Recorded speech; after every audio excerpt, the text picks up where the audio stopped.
I welcome you to session number 6 of How to Speak English Fluently by using the US UK methodology.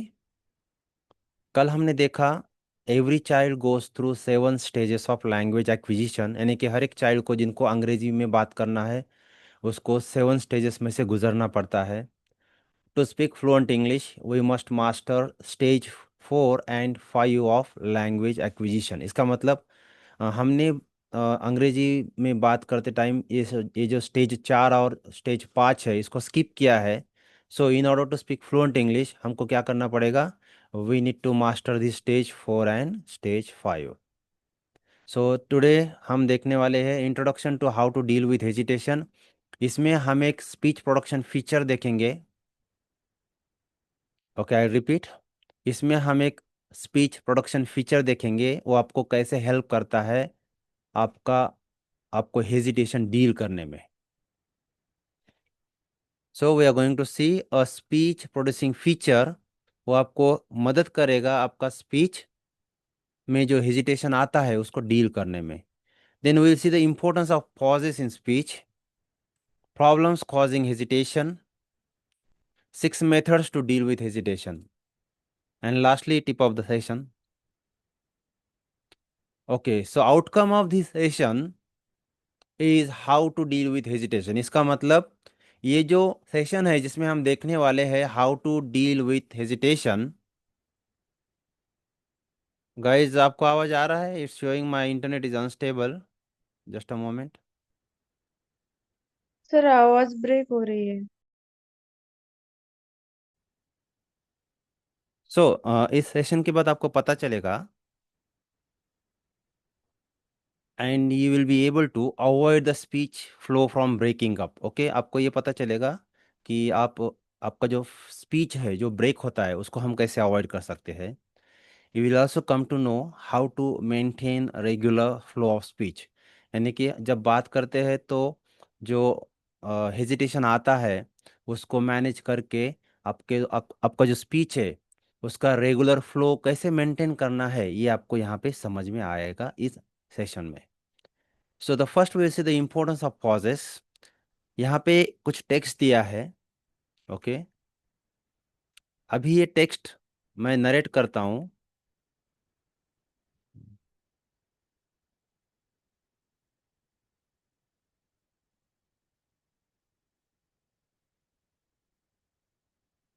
Please listen carefully. So generally when you pause at an info unit junction your aim is not to deal with hesitation. Most often your aim in making a junction pause is to mark off one info unit from the next, and you mark of one info unit from the next one because of two reasons. Your listeners will then find it easier to understand you properly. You will then find it easier to go on with your speech without faltering. So remember this: you're free to make a junction pause even if you have no hesitation when you finished okay. uttering an info unit. Okay guys, क्या समझ में आया आपको?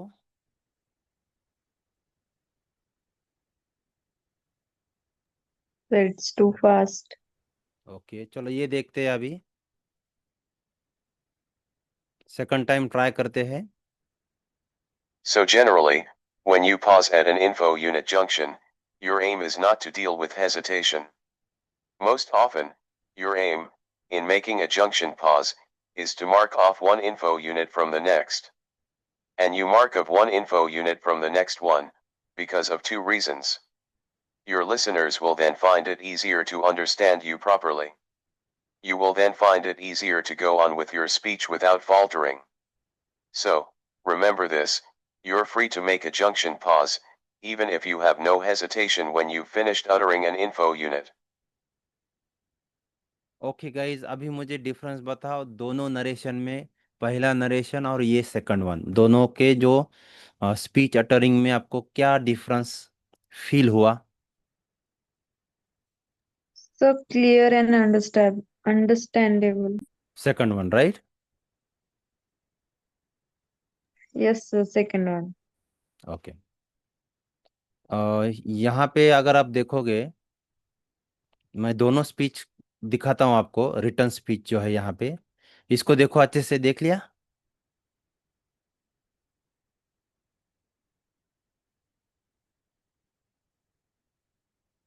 अभी इसको देखो. और बताओ दोनों में क्या डिफरेंस दिख रहा है?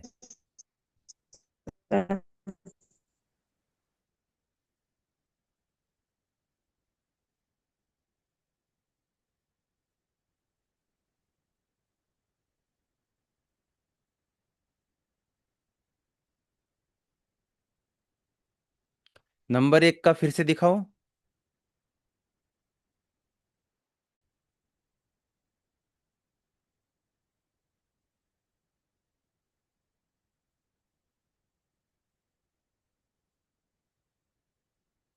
ओके, ये जो है ना, नंबर 1 का स्पीच है guys.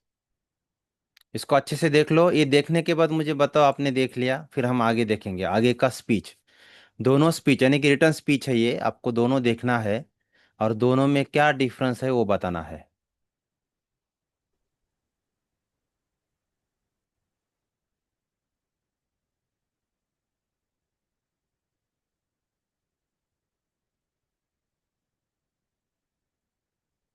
Done.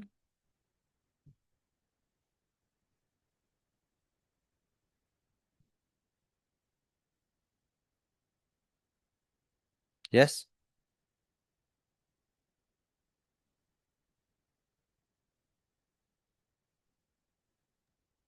Yes, sir. Done. Okay, now see the second one.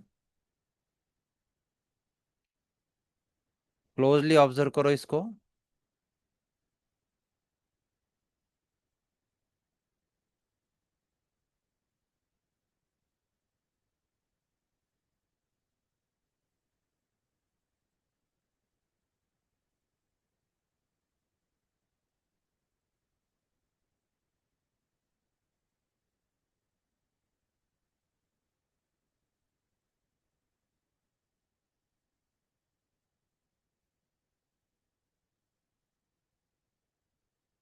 Now tell me दोनों में क्या डिफरेंस आपको फील हुआ?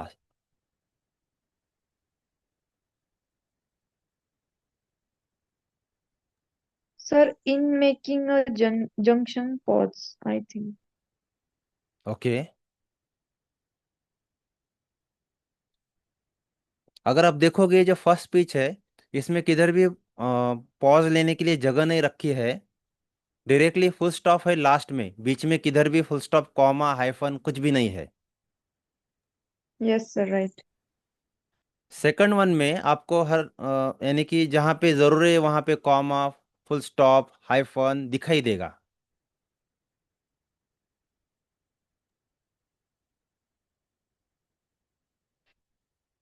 Yes, sir.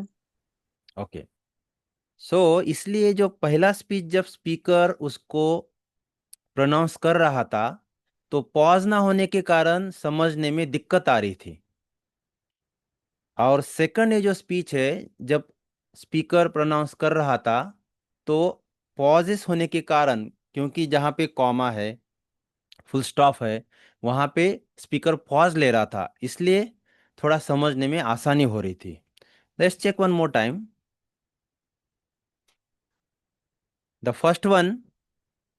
So generally when you pause at an info unit junction your aim is not to deal with hesitation. Most often your aim in making a junction pause is to mark off one info unit from the next and you mark of one info unit from the next one because of two reasons. Your listeners will then find it easier to understand you properly. You will then find it easier to go on with your speech without faltering. So remember this, you're free to make a junction pause even if you have no hesitation when you've finished uttering an info unit.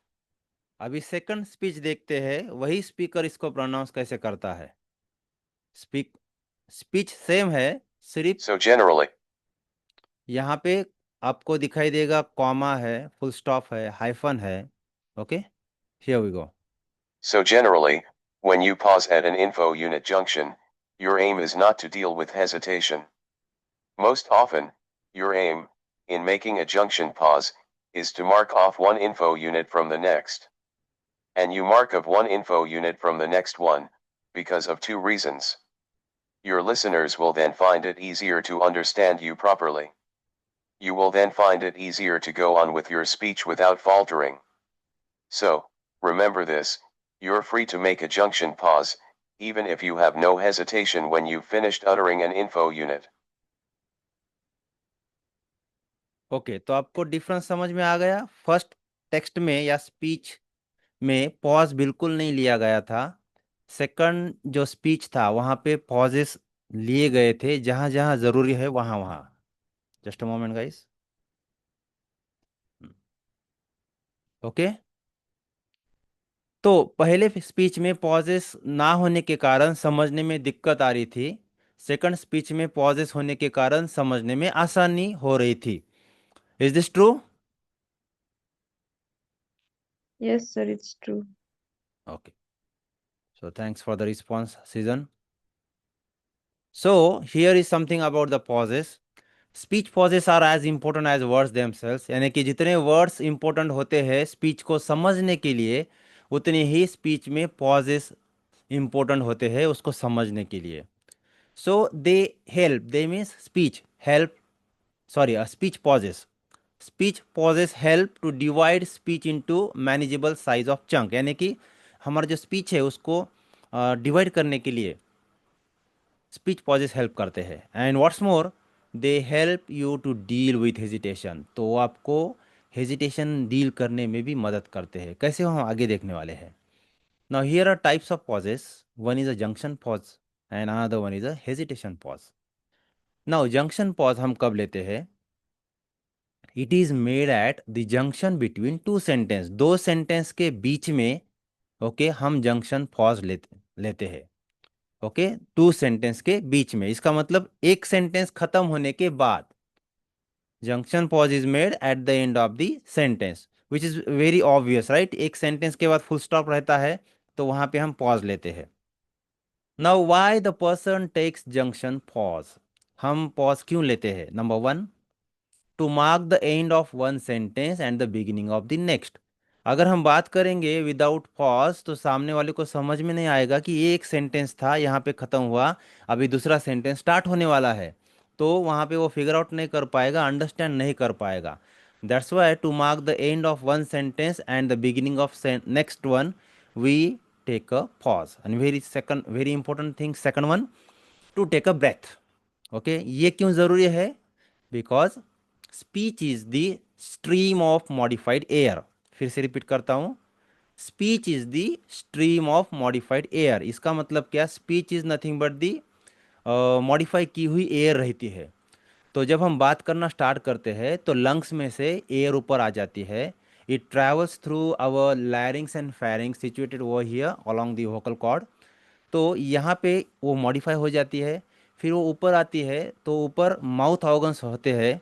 तो the mouth organs like your teeth, teeth reach, your tongue, lips, तो यहाँ पे भी फिर से वो modify होती है, फर्दर मॉडिफिकेशन बोलते हैं हम उसको। एंड देन वो बाहर आती है in the form of speech. Along with that कभी कभी जो स्पीच है वो एयर से भी बाहर निकल के आता है, सॉरी नेजल कैविटी से भी बाहर निकल के आता है, जिसको हम नाक से बोलते हैं। Okay, so that's why the speech is nothing but the stream of modified air. इसका एग्जांपल देखते हैं। अभी मैं प्रोनाउंस करता हूँ कुछ भी ना बोले हुए, तो अभी आपको ये जो आवाज सुनाई दिया, कहाँ से आया है?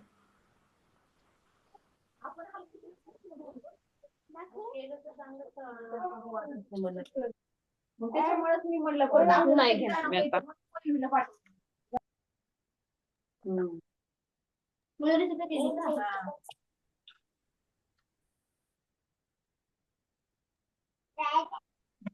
मयुरीला पण आमच्या नोज से आया है, right, we got the response from season, ये नोज से आया है। ओके, तो नोज से एयर बाहर निकल के आई है एंड उसके कारण हमको समझ में आता है कि कुछ तो प्रोनाउंस हुआ है।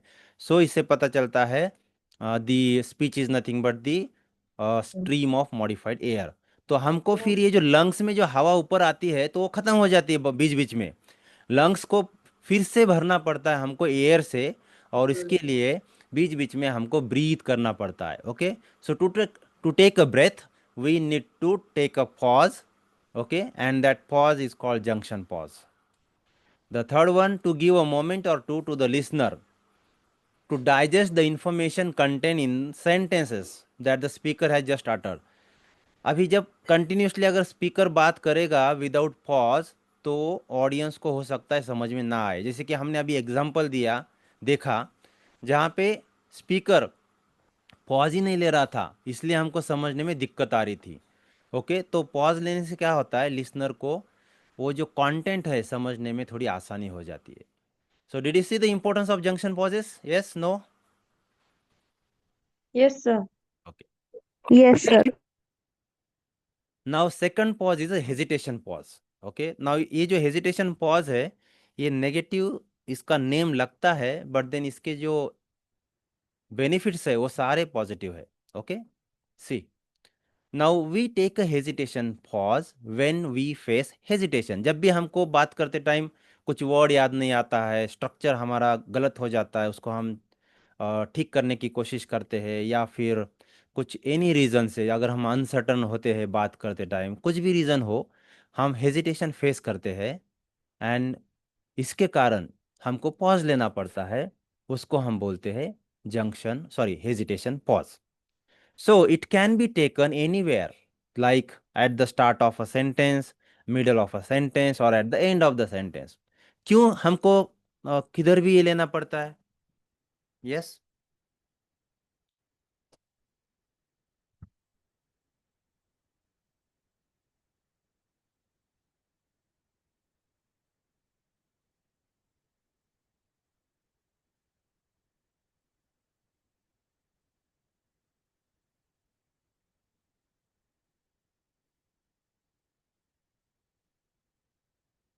Come on guys.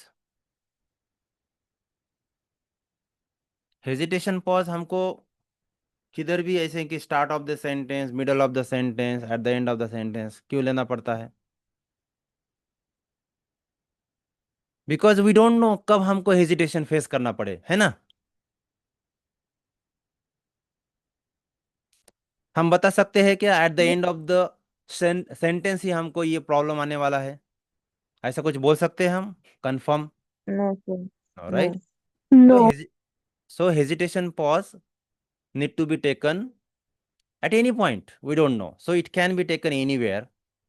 And that's why it actually help to avoid the speech from faltering. तो ये जो hesitation pause है, एक्चुअली हमको हेल्प करता है हमारा स्पीच फॉल्टर होने से। Okay, and that's why it help to deal with hesitation. Next point. So if the person does not take pause, अगर कोई पर्सन, उसको अगर हेजिटेशन फील होता है, तो उस टाइम अगर वो हेजिटेशन पॉज नहीं लेता है तो क्या होगा? तो he is unable to speak continuously, वो कंटिन्यूअसली बात नहीं कर पाएगा। क्यों? क्योंकि वो अगर पॉज लेता है तो उसको थोड़ा टाइम मिलता है, may be a moment, 2 moment, 3 moment, 10 moment, 1 second, 2 second, जितना भी वो टाइम उसको मिलता है पॉज लेने से, he used that time to think and compose the speech. And that's why this pause is nothing but the speech composition pause. क्यों? क्योंकि देखो, इस पॉज के कारण क्या हुआ है, उसको थोड़ा टाइम मिला है। ओके, इस ये जो टाइम मिला है, उसने यूज किया सोचने के लिए और स्पीच को कंपोज करने के लिए। And that's why this pause is called speech composition pause, which is nothing but the one of the speech composition feature. तो ये speech composition feature का एक feature है pause, and that's why this pause help speaker to give the flow to the speech. That's why pause help the speaker to deal with hesitation, and that's why you should not underestimate the importance of pause. तो आज तक हमको लगता था hesitation pause is a negative thing, हमको जब hesitation face करना पड़ता है तो हेजिटेशन पॉज नहीं लेना चाहिए। बट देन एक्चुअली अगर आप देखोगे, ये जो पॉज है आपको हेल्प करता है हेजिटेशन को ओवरकम करने के लिए, टाइम देता है आपको स्पीच को कंपोज करने के लिए, ताकि आप अपने स्पीच को, सॉरी, स्पीच का जो फ्लो ब्रेक हुआ है उसको कंटिन्यू कर सके। Now actually the hesitation pause is a double sided sword. इस ऐसा मैं क्यों बोल रहा हूँ? Because like a double sided sword it has a good and bad consequences both, यानी कि जो पर्सन इस स्वॉर्ड को चलाता है वो एनिमी को मार सकता है, अगर उसको चलाने में दिक्कत आई तो खुद को भी वो इंजर कर सकता है। Okay, that's why this is called a double sided sword. तो डबल साइडेड स्वॉर्ड जैसे ही हेजिटेशन पॉज का कोई कोई यूज़ करता है अच्छे के लिए, और कोई कोई यूज़ करता है यानी कि वो यूज़ नहीं कर पाता है, तो उसके कारण उसका स्पीच अफेक्ट हो जाता है। Another example is a venom. जो वेनम जो है, स्नेक पॉइजन, वो लोगों को किल करता है। अगर उसी वेनम का यूज़ करके हम अगर एंटी वेनम बनाएंगे तो उससे हम लोगों की जान बचा सकते हैं। Okay, so the hesitation pause act as a double sided sword. यहाँ पे नॉन फ्लुएंट को इससे दिक्कत हो जाती है। It the non fluent speaker get affected because of the hesitation pause. कैसे, हम अब देखते हैं। नाउ जब भी नॉन फ्लुएंट स्पीकर बात करते टाइम हेजिटेट होता है तो वो पॉज लेता है। Okay, because he is bound to take a pause. Pause लेने के बाद उसको लगता है ही मेड अ मिस्टेक। कौन सी मिस्टेक की उसने? अरे मैं बात कर रहा था, बीच में मुझे दिक्कत आई बात करते टाइम, और इसके कारण मुझे पॉज लेना पड़ा। बट यहाँ पे मैं पॉज नहीं ले सकता हूँ, अदरवाइज लोगों को लगेगा कि I am not a fluent speaker. Okay, तो इसके कारण उसको लगता है उसने गलती की, एंड गलती करने वाले बंदे का कॉन्फिडेंस लूज हो जाता है, and that's why he lose confidence. Once he lose confidence, he lose logical reasoning. Now this is a scientific process.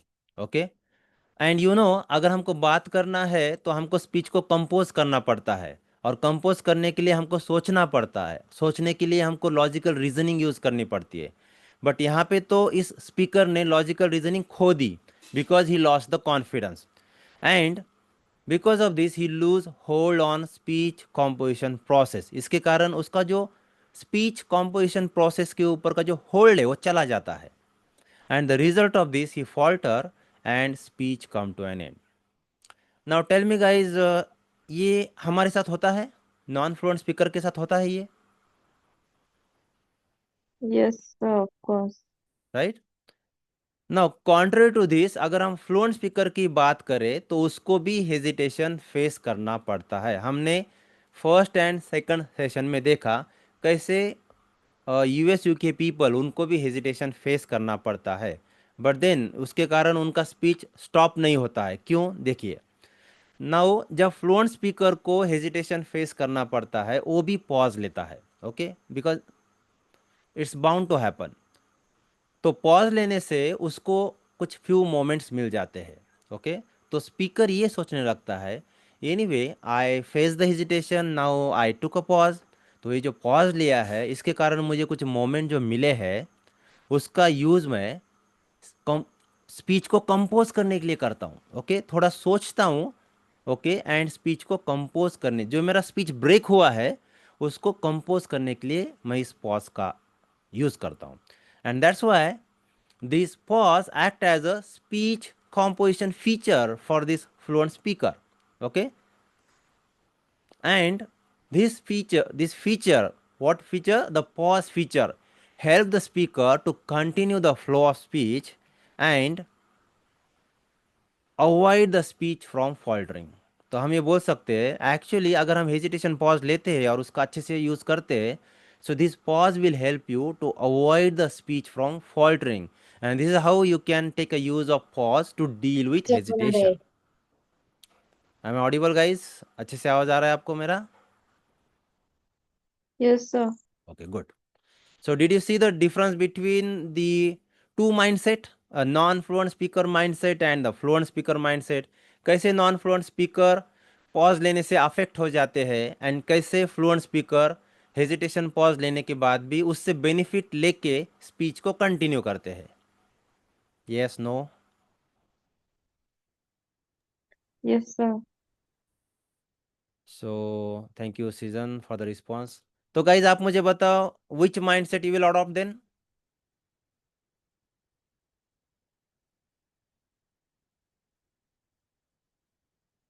Yes, a fluent speaker mindset or non-fluent speaker mindset? Fluent speaker mindset, sir.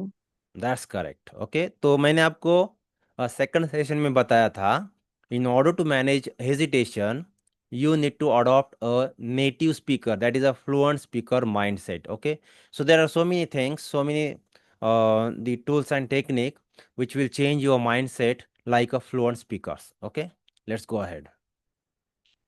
So the pause is a double-sided sword which helps the speaker to compose the speech, and that's why from this point of time you need to change your perspective and the mindset with respect to pause. So next few sessions will help you to know how to take use of pause and manage the hesitation. तो ये जो pause है इसके ऊपर हमारे around 6 to 7 sessions होने वाले हैं, जिसमें मैं आपको बताऊंगा कि पॉज का यूज करके आप हेजिटेशन जो फेस करते हैं उसको कैसे मैनेज करोगे. Clear? Clear, sir. Okay, thanks, Susan. Okay, next. Now, when we make a hesitation pause, तो स्पीकर या कोई भी पर्सन जिसको हेजिटेशन फेस करना पड़ता है वो कब कब हेजिटेशन पॉज लेते हैं, यहाँ पे आप पॉइंट वाइज देखोगे. ओके, जिसको किसी को प्रॉब्लम आएगा समझने में वो मुझे बाद में पूछ सकते हो. अभी के लिए जस्ट इसको देख लो कहाँ कहाँ पे हम हेजिटेशन पॉज लेते हैं.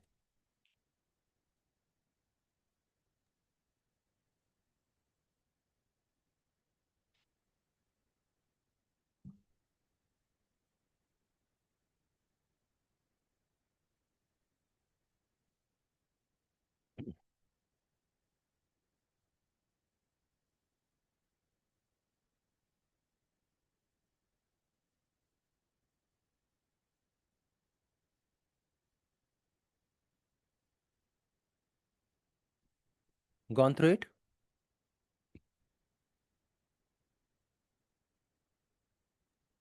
Yes, sir. Good.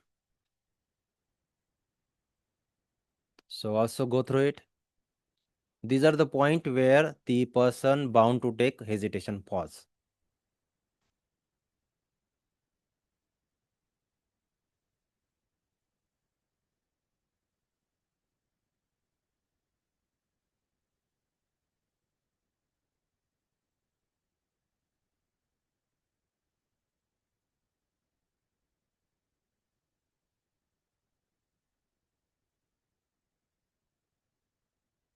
Done? Done, Yes, sir. sir. Okay. Now freedom to speaker. आपको किसी भी पॉइंट पे पॉज लेने की जरूरत पड़े, particular the hesitation pause. Okay, आपके पास ये फ्रीडम रहता है. You are free to make a junction pause or hesitation pause for whatever reason mentioned before. Okay, इसके पहले जो रीज़न मैंने मेंशन किए हैं जिसके कारण हेजिटेशन पॉज लेना पड़ता है, तो आप लोग फ्री हो किसी भी पॉइंट पे जंक्शन या हेजिटेशन पॉज लेने के लिए.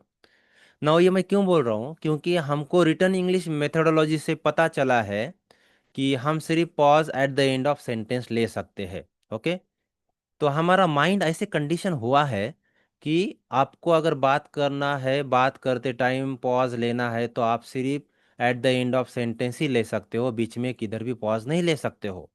Okay, so this is the return English methodology. Okay, ये रिटर्न इंग्लिश मेथोडोलॉजी में फॉलो होता है. स्पोकन इंग्लिश मेथोडोलॉजी में ऐसा कोई ज़रूरी नहीं कि हम सिर्फ सेंटेंस खत्म होने के बाद ही पॉज ले, हम बीच में भी पॉज ले सकते हैं.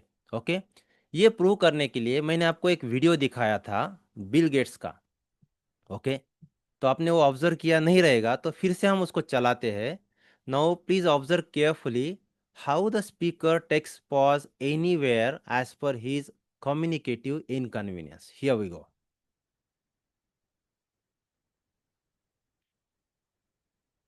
You spent hours and hours and days in this country. You spent millions on vaccines and trying to take care of healthcare challenges. What's one problem you feel that money cannot fix? There's a lot of talk about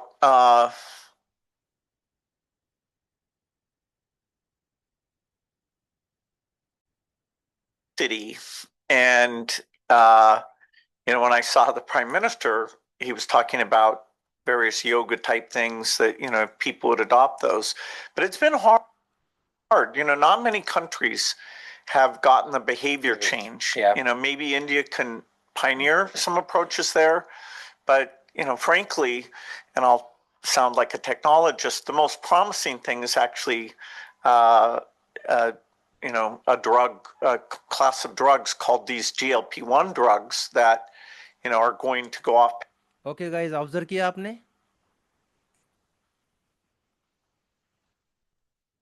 Yes, sir. Is he bound to take pauses only at the end of the sentence, or can he take a pauses anywhere? सिर्फ उसको sentence के ख़त्म होने के बाद he pause लेना था, या उसने लिया, या फिर वो किसी भी लोकेशन पे, किसी भी पॉइंट पे पॉज ले सकते हैं? So he pauses anywhere. Okay, anywhere as per his communicative inconvenience, right? Yes, sir, right. Okay, thank you, Mahin, for the response. Okay, we'll come back to our point presentation. So, what is the result of hesitation? हम ये देखते हैं अभी. So, did you understand the written English methodology कैसे हमको गलत चीज सिखाती है? Yes.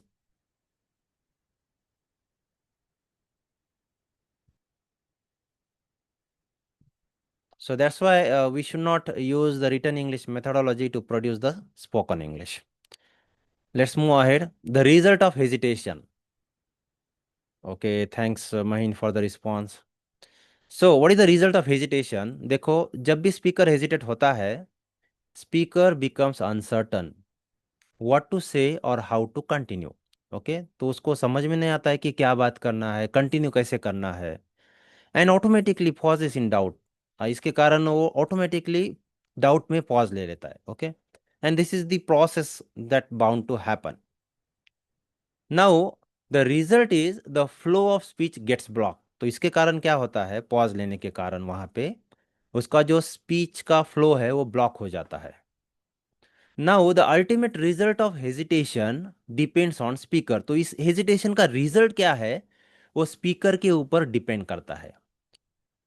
That is what he does with hesitation, यानी कि वो हेजिटेशन के साथ क्या करता है उसके ऊपर इस हेजिटेशन का रिजल्ट डिपेंड करता है. नाउ नॉन फ्लुएंट स्पीकर के साथ क्या होता है देखते हैं. गाइस, जब मैं आपको ये समझा रहा हूँ ना, तो आपको आपका जो विजन है थोड़ा इनलार्ज करके, आपका ऑब्जर्वेशन इनलार्ज करके समझना पड़ेगा. तो इन दैट पर्टिकुलर मोमेंट क्या होता है. ओके, तो नॉन फ्लुएंट स्पीकर के साथ क्या होता है, फ्लुएंट स्पीकर के साथ क्या होता है, हम आगे देखेंगे. But this is the general thing. Okay, generally क्या होता है, स्पीकर अनसर्टन होता है तो ऑटोमेटिकली पॉज लेता है, पॉज लेने से स्पीच ब्लॉक हो जाता है. ब्लॉक होने से अभी जो रिजल्ट होता है हेजिटेशन का, वो डिपेंड करता है वो उसको कैसे डील करता है. Okay, so the speaker hesitation non fluent speaker के साथ क्या होता है, speaker wouldn't be able to deal with hesitation.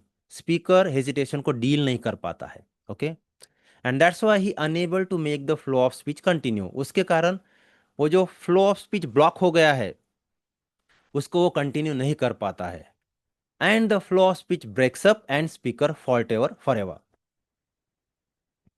This is happening with the non-fluent speaker. अभी fluent speaker के साथ क्या होता है, जब भी fluent speaker pause लेता है in doubt because of the hesitation, speaker promptly deal with hesitation. तो promptly तुरंत उस hesitation को deal करता है. Okay, and make the flow of speech continue. और वो जो फ्लो है थोड़ा ब्लॉक हो गया था कुछ सेकंड मोमेंट के लिए, उसको वो डील करके हेजिटेशन को कंटिन्यू करता है. किसको, फ्लो ऑफ स्पीच को.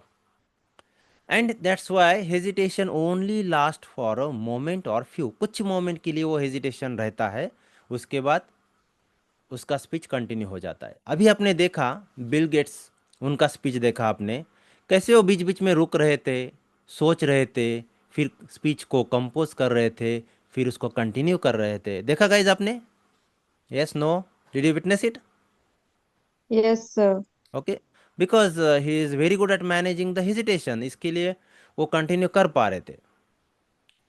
Now the flow of speech doesn't break up और हॉल्ट. इसके कारण जो कंटिन्यू फ्लो है स्पीच का, वो हमेशा के लिए ब्रेक नहीं होता है. Okay, now we are going to see the methods to deal with hesitation. तो अभी हेजिटेशन को कैसे डील करें. Okay, so there are total 6 methods. Method number 1, method number 2, method number 3, method number 4, method number 5 and the combination of all this method. तो इनके permutation combination बहुत ज़्यादा possible है।